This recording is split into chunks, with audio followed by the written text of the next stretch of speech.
ดอกบัวกำลังเริ่มแตกกิ่งก้านใบอันนี้เป็นใบ 5F ลงในหลักที่1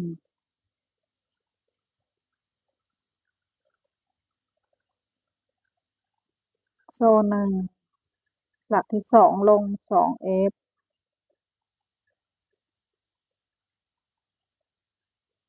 หลักที่3ลง 1F โซ่3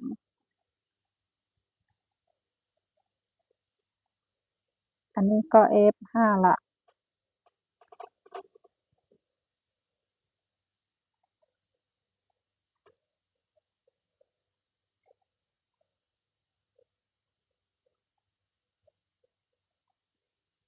1 2 3